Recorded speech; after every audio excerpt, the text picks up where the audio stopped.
The Dungarvon Whooper is one of the Maritime's most famous ghost stories. About 2 years ago, we did an episode which made the case that the ghost story, which is still often told around Maritime's campfires today, was actually created by a Boston newspaper some 30 years after the events of the Dungarvon Whooper. There had, however, actually been a strange set of blood-curdling screams and an even stranger set of mysterious encounters deep in the woods of northern New Brunswick. In that earlier episode, we met 2 reporters, one from New Brunswick and one from Washington, D.C., who were camping along the Dungarvon River when they were awakened by the telltale blood-curdling screams to find not a ghost but a distinctly human, eccentric man living in the woods.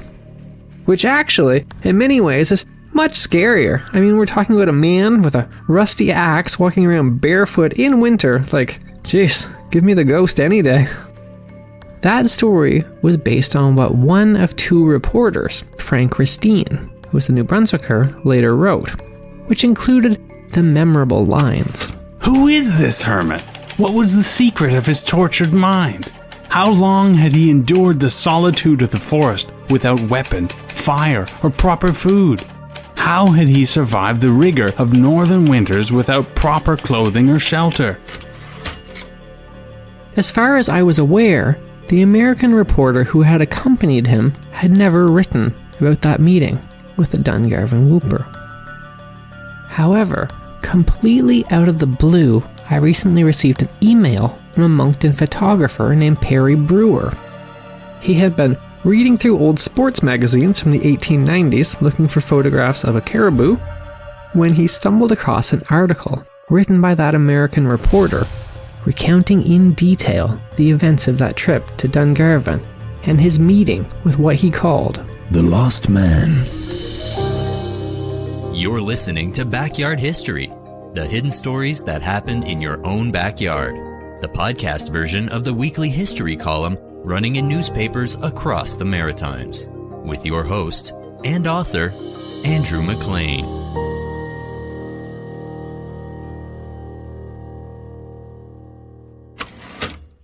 In looking over a collection of photographs taken last summer while on a New Brunswick fishing trip, I have come upon one that revives queer memories. Readers may puzzle over the matter as I have done, wrote Frederick Erland in Forest and Stream magazine in 1895. Frederick Erland didn't normally write about events in the backwoods of New Brunswick. He actually usually wrote about pretty much the complete opposite. He worked in the American Congress, covering political matters in Washington, D.C. He was deep in the woods of New Brunswick because he had been invited there by Frank Christine, a Fredericton reporter who worked in the legislature. Frank Christine has been described as the father of New Brunswick tourism for his tireless efforts to promote the province. That wasn't his job. He wasn't even paid to do this tourism promotion stuff. It was more like a somewhat unusual hobby. Kind of a statement on the quality of New Brunswick tourism promotion, really.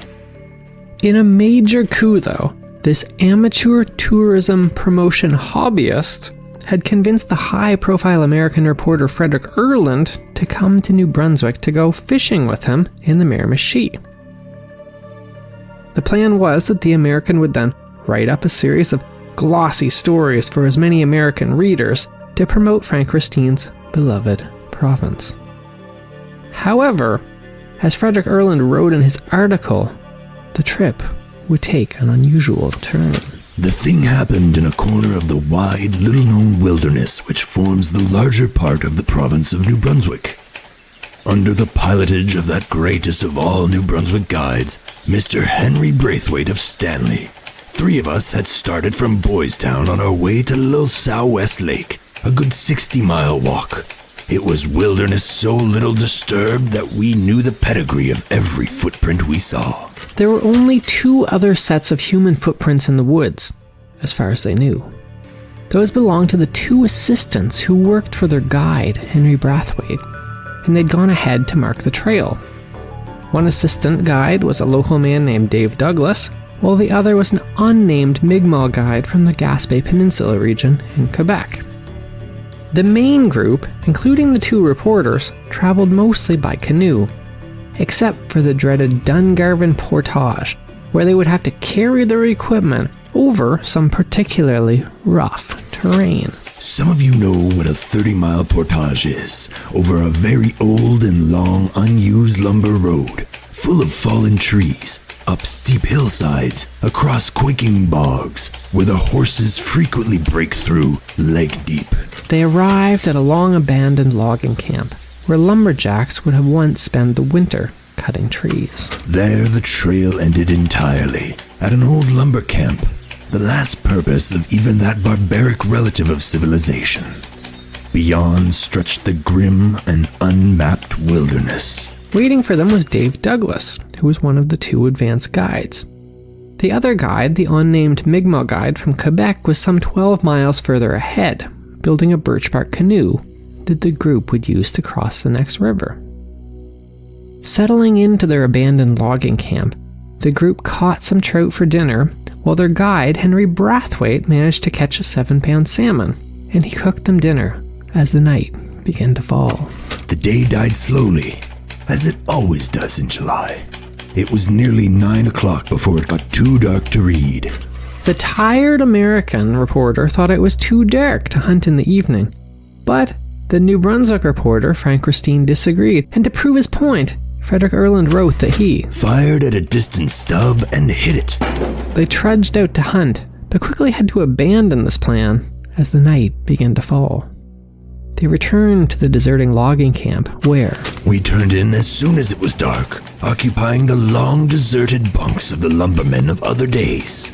The fire outside flickered and fizzled, and 2 minutes after I lay down, I fell asleep.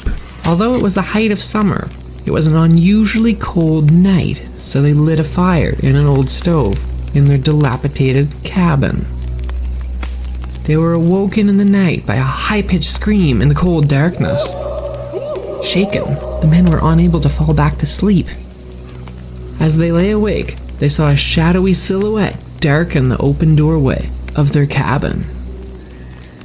One of the men struggled to light a candle, and in the flickering flame's light, they saw an old man wearing tattered rags with long disheveled matted hair standing in their doorway.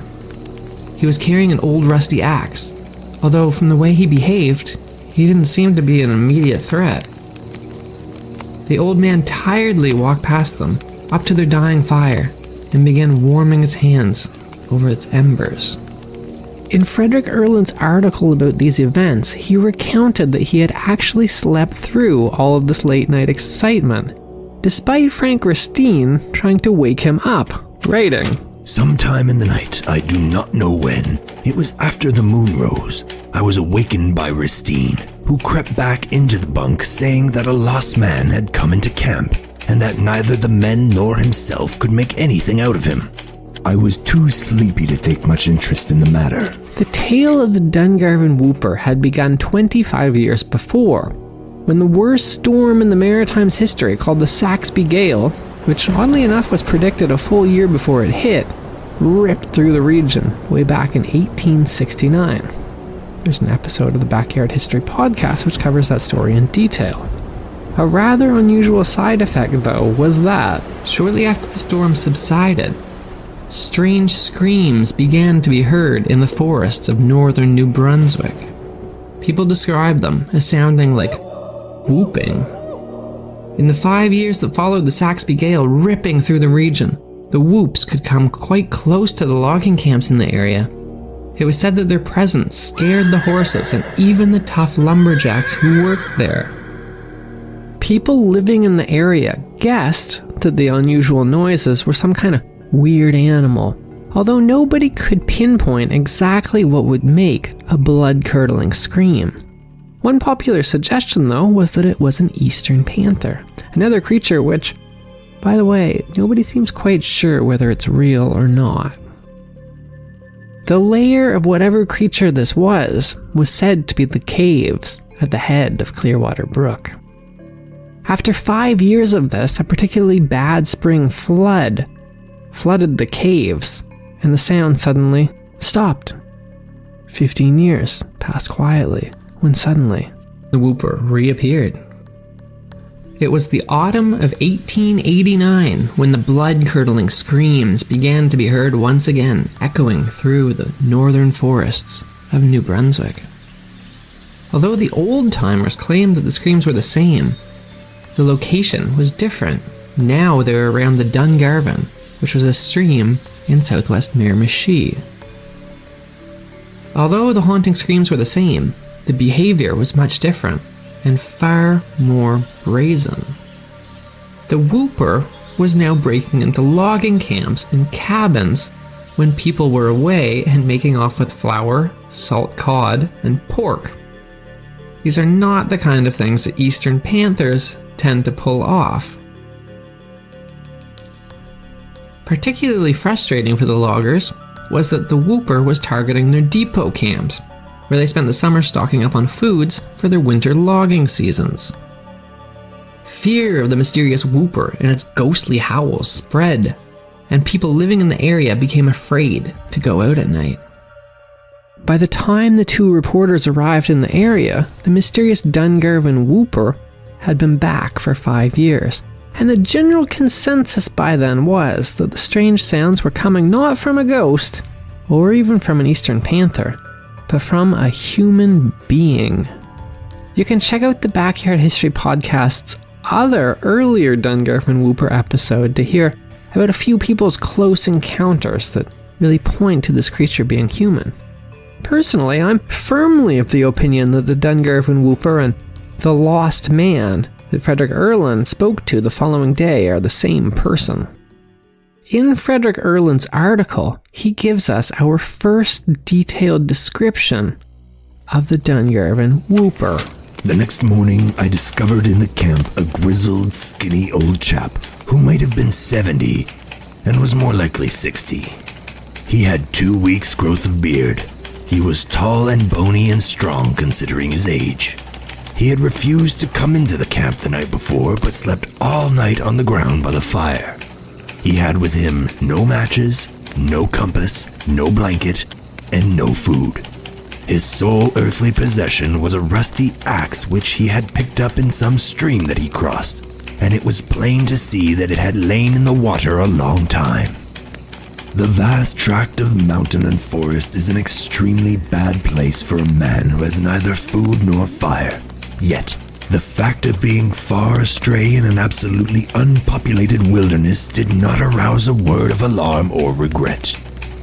He spoke with an uncertainty of utterance which made him difficult to pronounce intelligibly. Despite the stranger being difficult to understand, Frederick Erlin tried to interview his unexpected guest. He wrote this in a honestly somewhat confusingly worded part of his article, in which he seems to record his questions to the Whooper, his opinions on the matter, and his surprise in just one conversation, in which he avoids directly quoting the man. We're going to present this to you just as it appeared in his article. How had he stumbled upon us? Oh, he heard the gun go off. Where was he going? To Grand Falls? And he thought he was almost there? But great goodness, man! Grand Falls is on the St. John River, 70 miles in a straight line and 100 from here the way you'll have to go. This information did not seem to disturb the man much, and in fact nothing else did. What had he had to eat yesterday? A quail? Now there is not a quail in that region. How long had he been out? He did not remember, but he had been in the American War. If he could get to Grand Rapids, he had friends there. It was difficult for him to pronounce his own name intelligibly, but it sounded like Dorns or Torrance. While breakfast was being cooked, I took his photograph, a thing he did not like. Our guide, Mr. Braithwaite, said, "Well, I've been in these woods most of my life, and he beats me." So, assuming the lost man was indeed the Dungarvon Whooper, which I believe he was, we've learned some interesting details about this person, who is commonly thought to be a ghost. Apparently, he was a veteran of the American Civil War. The Civil War ended in 1865, and the earliest reports of the Dungarvon Whooper appeared in 1869, so that timeline fits, I guess. He seems to have had connections with Grand Rapids in Michigan. At the beginning of the Civil War, Grand Rapids was basically a frontier town straight out of a Western cowboy movie. It was complete with saloons and bordellos. By the time the war ended, though, the city had grown considerably, and it had become a bustling manufacturing city, focused around a large furniture-making industry. It's possible that this change could have deeply affected a traumatized war veteran who came home to a place he no longer recognized. It's difficult to get much further than that with the information we have, though. The Michigan connection is somewhat less helpful when you realize that there were more than 95,000 men from Michigan who fought in the Civil War, and at least one woman. Michigan was where New Brunswick's Sarah Emma Edmonds enlisted under the alias Frank Thompson. We covered her story in one of our earliest episodes of this podcast as well. We also learned from Frederick Erland's article that we have the Whooper's name, but only sort of. It was apparently something that sometimes sound like Dorns, which isn't super helpful in figuring out the next step in how to decipher who the Whooper really was. I took a quick look through American Civil War records, and it showed that there were about 550 people named Torrance who fought in that war. I'm not even sure why Frederick Erland decided that the closest name to Dorns was Torrance. I mean, it could have been Dorian or Darren or Daryl or Donovan or even Duncan. I mean, it could be a lot of things. So trying to decipher more information from who he was seems like a bit of a needle in a rather expensive haystack. It turns out that you can order up service records of people who fought in the American Civil War whose names sound like Dorns, but it actually costs $80 per request. In US dollars, of course. So I'm not going to start ordering up random people whose name sounds like Dorns. That photo that Frederick Erland took, which shows the logging camp, the group of guides, and even the mystery man that may be the Dungarvon Whooper, can be seen at backyardhistory.ca. All of this just gives us more questions than answers. Where did he come from? Where did he go for 15 years? Why did he return in 1889? And where did he go after? For now, we don't know. But perhaps some reader will send me another interesting thing about the Whooper, and we can figure out more about who he was. As for this meeting, the mysterious stranger left the two reporters as soon as they finished breakfast. Frederick Erland concluded his article by saying, As he left us, he turned and looked us all over. He did not express a word of thanks or even of interest. He seemed to be all the time in a sort of trance. As he stood looking at us, he seemed to say, Is there any man here who knows me? Or do I know any man here? Then he turned and swung off down the portage at a good gait. Up the bank of the southwest Miramichi River, all alone, barefoot, with his boots in hand, and without means of sustenance. I have often wondered what happened to him. His manner, his incoherent replies, his indifference to the perils of his position indicated that he was not in his right mind. Yet somehow our lost man had worried along through this world for more years than had any of us who pitied him. He was not afraid of the big woods, and perhaps he came out all right. Perhaps he did not. I have presented so much of this story as I know to the readers. Now, what do you suppose became of him? That was Backyard History with your host, Andrew McLean. Thanks for listening, and stay tuned for another hidden story that happened in your own backyard.